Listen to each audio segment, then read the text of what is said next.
This one is the 50 watts wireless charging stand. Yan, here's the phone nga. May bubble wrap naman tong phone mismo. Meron din siyang nakalagay na sound by Bose. So, napakaganda na ng speakers ng phone na to. And yun na. Very simple unboxing. Once again, meron tayong mga manual and quick start guide. Here is our case.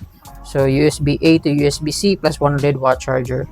Meron tayong Snapdragon 8 Elite Gen 5, tsaka massive 6500 mAh na battery, 50 MP main sensor, Delight Fusion 950 with OIS. So malaki yung screen nito, 6.9 inch. Syempre, 120Hz AMOLED display. Meron tayong black color, 12256. Naka-matte black yung colors, tsaka maganda yung camera bump. Then, andito nga yung speakers natin. So, on the right side, meron kang power button tsaka volume rockers. Okay, top speakers natin and wala nang iba. Sa left side, wala. Sa bottom, nasa left side yung SIM card slot. Tapos may microphone tayo dito and the USB-C for charging. Plus our speaker grill again. Yun na nga, may Bose speaker din tayo dito. Xiaomi HyperOS. Right, so all set na daw. Yan, so, bilis oh. Para sila ng theme for the wallpaper. Konting bloatware apps lang. Swipe from the upper right, meron kang drop-down settings. Swiping from the left, ito yung notifications mo. So, ito, naka-HyperOS 3 na kaagad. Pagka-receive mo ng device, naka-default siya at 4GB extension. Ito naman, meron kang clock for your AOD. So, may 4 ka na option. Ito naman. Yan, super ganda.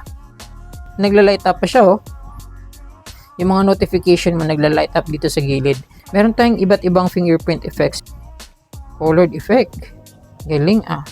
Ito may butterfly pa, oh. Ito yung Earth na super wallpaper. Yun. Ganda, diba? I think this is Mars. Yan. Super ganda, diba? Pwede kang mag-adaptive colors or color settings na Original Color Pro.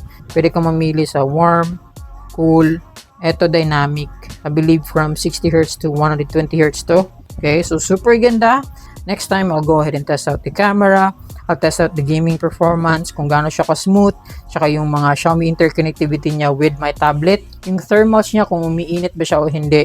Super comfortable hawakan, napakaganda ng experience kahit na 6.9 inches yung screen. Let's go ahead and try the case. Okay, kasi gusto ko well protected yung phone ko. Let me know kung ano yung feeling nyo with this phone.